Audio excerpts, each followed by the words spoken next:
Bom dia, meu nome é Fernando Zamay, eu sou líder da divisão de Cybersecurity da Cisco do Brasil, uma divisão aí que é composta por os mais variados profissionais no mundo cyber, desde os analistas de malware até os especialistas em ativação de firewalls e controle de acesso. E o nosso time está à disposição para suportar todo o portfólio e levar aí melhores defesas e as melhores práticas para o mercado.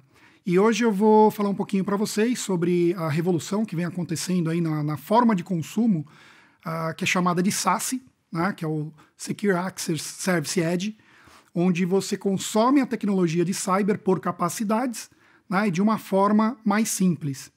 Para embasar esse approach, eu vou explorar uma metodologia que a Cisco promove há alguns anos, que é chamada de SAFe. Existe uma vasta documentação onde a gente coloca o olhar de cibersegurança nas capacidades e não nos produtos.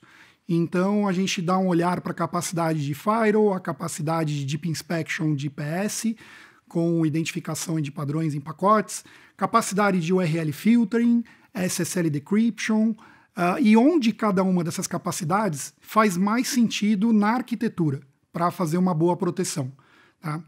E quando a gente fala de SASE, o primeiro use case, né, o primeiro consumo real dessa tecnologia hoje, ele vai muito em cima das regionais, dos escritórios remotos, e ele toca outra arquitetura, que é a arquitetura de SD-WAN, né, e é aquela que materializa mais aí os benefícios desse novo conceito, dessa nova forma de consulto em cybersecurity. Para falar um pouquinho sobre SD-WAN, puxando aí alguns anos na história, né, as redes sempre montadas, né, regionais e matriz, dados centralizados no data center, a regional com o seu roteador, né, conectado ao MPLS. Ao longo dos anos, né, houveram aí várias mudanças, várias transformações que nos levam a buscar novas alternativas. E algumas delas citando, né, então assim, eu tenho vários clientes, alguns de vocês podem estar na audiência, que eles já consumiam, né, os roteadores, já havia uma conexão à internet, né, oferecendo baixo custo. Né? Então o SD-WAN ele nasceu, né, primariamente tentando reduzir o custo de telecom e otimizar aqueles links de comunicação MPLS, que tem um custo elevado, e muitas vezes o segundo link de backup ele ficava parado. Então nesse histórico, né, de você implementar uma VPN do roteador da regional para dentro do data center, né, e manter a qualidade de serviço, manter um bom balanceamento, isso veio evoluindo, né, deu vida aí ao que se chama hoje de SD-WAN. E os componentes de segurança, né, nesse passado, ele era muito baseado no perímetro. Então, no momento que eu trago a minha regional para o data center e eu aplico as minhas capacidades, né, na borda, como o URL filtering, SSL decryption, IPS, firewall, né, e aí também uma metodologia para você avaliar o fluxo, né? Qual é o fluxo relevante para aquela capacidade? Então, quando eu olho usuário para data center, usuário para internet, algumas capacidades são mais relevantes do que outras. Por exemplo, o WAF. O WAF ele é muito mais relevante de internet para o seu data center, para o seu front-end. Então, a ideia de você olhar capacidade e não produto nos permite aí manobrar, né, e montar uma arquitetura de melhor custo-benefício. Então, nesse passado, onde tudo era baseado no perímetro e a minha regional vinha, né, pela minha MPLS, em algum momento eu fiz um link backup internet, mas ele era uma rede privada porque ele estabelecia uma VPN para dentro do meu data center, o interesse de tráfego maior era o usuário para data center. Né? Então 80% do interesse era interno, 20% externo. Ao longo dos anos, esse cenário foi mudando. Começaram a ocorrer as migrações para a nuvem. Né? Então, assim, as aplicações, Office 365, Google Suite, Amazon, começaram a promover, né, o consumo de tecnologia na nuvem, com ofertas como IaaS, com oferta como SaaS, e isso houve uma mudança de perfil de tráfego. Hoje, o usuário ele passa a ter mais consumo de usuário para a internet do que usuário para o data center, tá? Dependendo do seu nível de maturidade e consumo de aplicações em nuvem. E o que aconteceu com o cybersecurity nesse meio do caminho? Muitas empresas começaram a explorar os links internet tradicionais em suas regionais, algumas delas com mais de um link internet, nenhum link MPLS, somente links internet, estabelecendo uma VPN para dentro da empresa. Até aí o perímetro não foi afetado. Porém, no momento que percebe-se que eu preciso de mais performance, eu preciso de mais usabilidade, eu preciso oferecer para a minha regional, para o meu usuário remoto, uma experiência melhor, tanto em conectividade quanto em segurança. As empresas começaram a explorar algo que é chamado de DIA, Direct Internet Access, que é já que eu tenho um link internet na regional, por que eu não consumo a internet direto desse link? Do ponto de vista de performance, muito bom, porém do ponto de vista de cibersegurança, traz um desafio.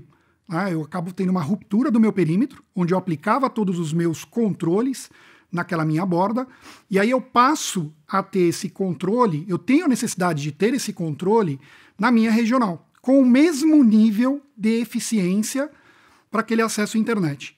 Então isso deu vida aí ao mercado de SD-WAN, os últimos 3 anos, houve aí um grande movimento. O mercado de Software Defined também tem um componente um pouco purista, de tomadas de decisão por software e os appliances agnósticos.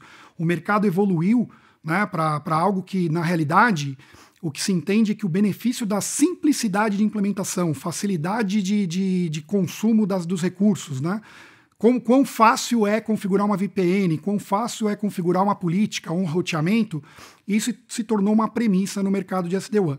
E os recursos de segurança, que compõem aquela solução, eles têm que estar presentes.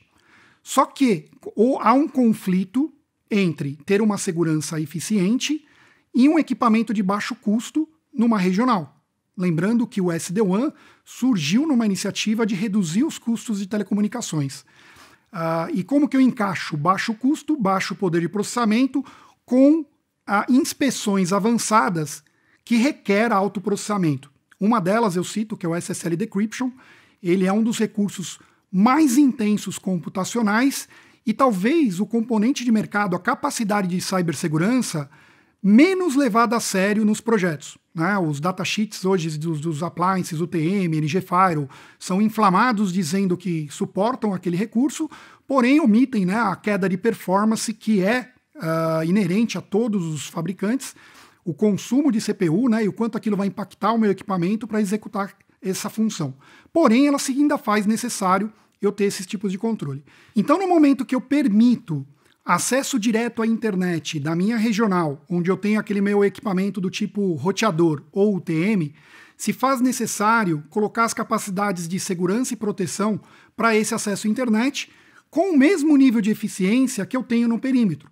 Então entra em vigor o URL Filtering, SSL Decryption, como eu comentei, inspeção de arquivos anti-malware, sandboxing, tudo aquilo que você aplica no perímetro para uma navegação internet, para se beneficiar da alta performance, a melhor performance e experiência ao acesso às aplicações de nuvem que você está consumindo. E aí, nisso, entra um desafio. O mercado de SD-WAN, ele prima pela facilidade de implementação, Zero Touch Deployment, ele prima pelo um roteamento avançado, escolha seletiva dos links. E esse mesmo equipamento, ele buscou, ele tenta executar as funções de cibersegurança. Porém, como existe o conflito de encaixar no modelo de custo-benefício adequado, essas funções de segurança tipicamente não são do mesmo nível de eficiência que você tem no seu data center. E também o modelo de operação desses equipamentos, então, por exemplo, o mercado de SD-WAN, ele foi atacado pelos appliances do tipo UTM, o UTM que se propõe a fazer tudo, que é um equipamento de segurança que passou a fazer aquele roteamento inteligente. Os puristas vão ser contra, dizendo que não é um SD-WAN, porém ele atende à necessidade. Ele atende à necessidade de você ter uma redução na sua operação de telecom e de acesso à internet. Contudo, a operação de appliances, a operação on-premises, ela precisa de muito esforço, para fazer atualizações dos patches, atualizações das assinaturas, manter o equipamento sempre na melhor inspeção, e bem como, se eu ativar todas as capacidades que eu preciso, eu vou encontrar surpresas de dimensionamento.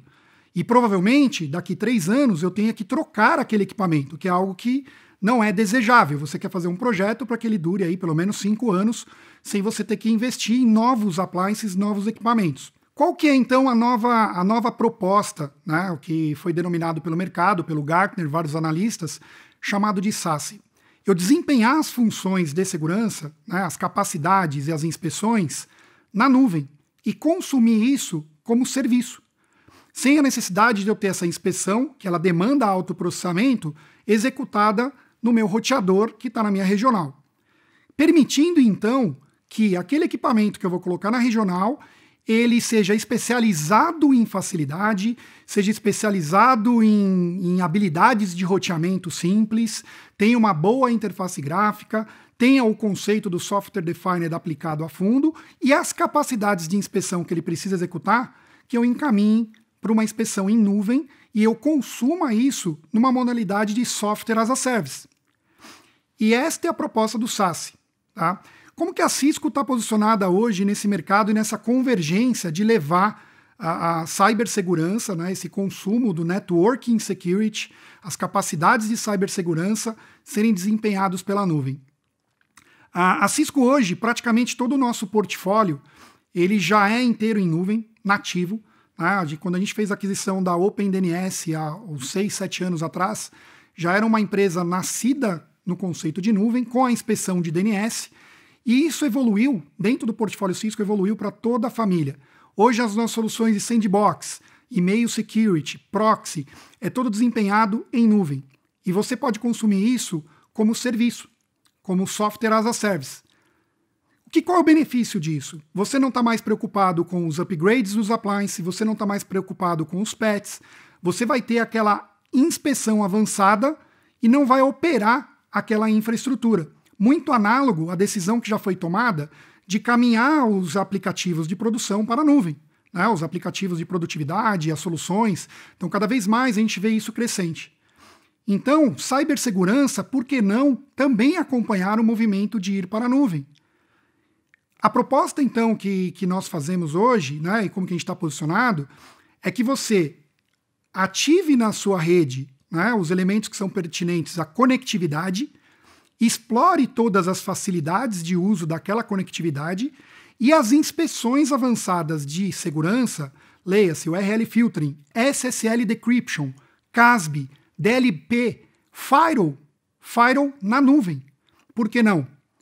Então esse equipamento ele passa a ter a missão de ser o conector do seu fluxo com a nuvem de inspeção de segurança e a partir desta nuvem de inspeção de segurança você vai para o mundo externo protegido. Então esta é a proposta de você caminhar para um modelo de consumo do formato de SaaS. Isso se aplica muito forte hoje ao mercado de SD-WAN e se aplica também aos usuários remotos. Os usuários que estão em casa hoje estabelecendo conexão de VPN para dentro da empresa, mantendo as proteções de perímetro naquela VPN. Esses usuários agora vão poder se beneficiar da alta performance do acesso direto à nuvem, passando pela inspeção também baseada em nuvem. Então, SaaS é composto por 3 pilares: conectividade, segurança e identidade. Identidade é um pré-requisito para eu aplicar a minha segurança granular. Qual a nossa visão hoje para o mercado de SaaS e o consumo de cybersecurity em nuvem?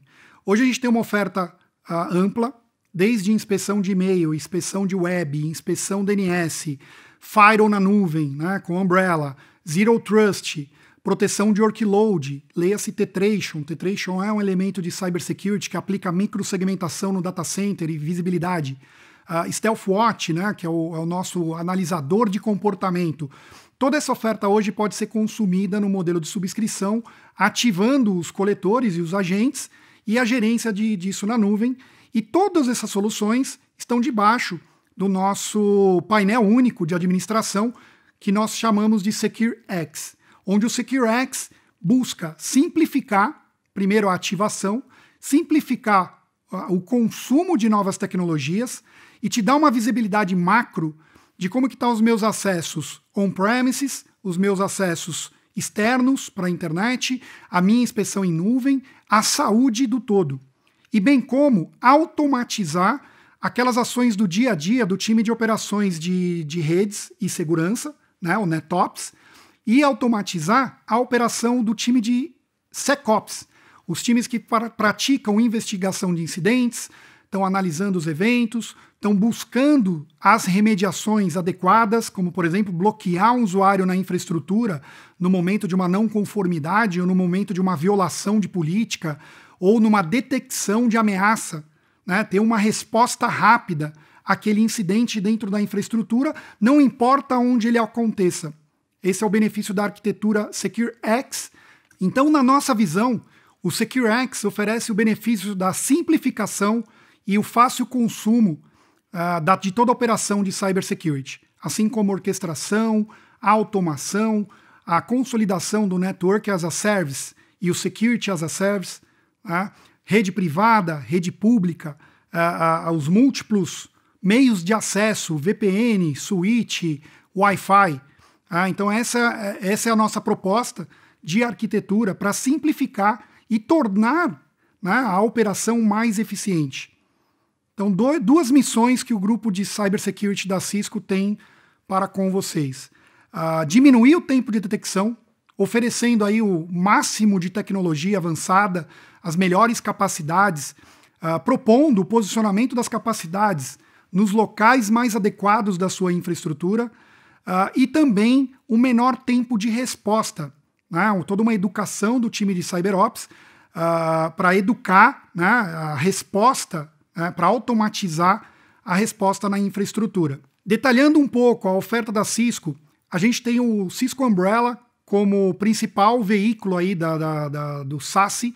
A Cisco chamou essa solução de Umbrella SIG, Security Internet Gateway, e ele evoluiu de inspeção DNS, que é um vetor, é o terceiro vetor de ataque hoje que a gente entende que tem que ser monitorado e tem que ser tratado, né, as chamadas DNS para o mundo externo, e ele evoluiu de inspeção DNS para inspeção web, para firewall de nuvem, para sandboxing, para CASB, então tudo isso sendo efetuado pela nuvem, e ele já está integrado com VIPTela, que é a nossa oferta de SD-WAN, e Merak MX, que é uma outra vertente de oferta de infraestrutura, onde eu posso, então, explorar os benefícios dessas soluções de infraestrutura em sua total capacidade, sem onerar, né, a performance por exigir demais capacidade de segurança.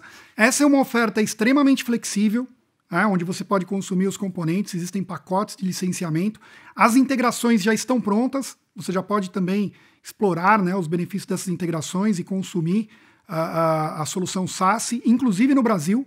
Nós temos os data centers já prontos, né, em São Paulo e no Rio, como Disaster Recover, sustentando toda a América Latina para esse nível de inspeção. E uma coisa bacana, SSL Decryption que eu comentei no início, né, que é um desafio para os appliances de data center e os appliances remotos, ele passa a ser uma realidade, porque agora você está pagando por subscrição e não importa se o consumo está muito exacerbado, isso agora é uma responsabilidade do provedor do serviço para com você. Se nós tivermos que colocar 10 appliances, 15 appliances ou 20 na nuvem, né, que estiver por trás do back-end, isso não importa mais para você. Você delega essa responsabilidade para o provedor de Security as a Service, e essa talvez seja a maior virtude do consumo aí de cybersecurity como serviço, né, desempenhados pela nuvem. Eu espero que eu tenha contribuído para o trabalho de vocês e desejo um bom evento a todos. Muito obrigado.